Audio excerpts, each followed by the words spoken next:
What's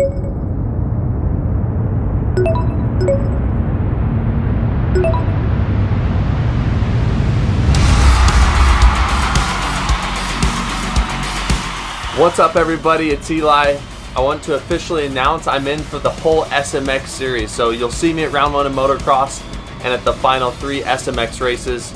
I'm excited to get this going. I feel like I'm really getting into the groove at this point. So thank you to Monster Energy, Star Racing, Yamaha for letting me continue this season, and we'll keep this going.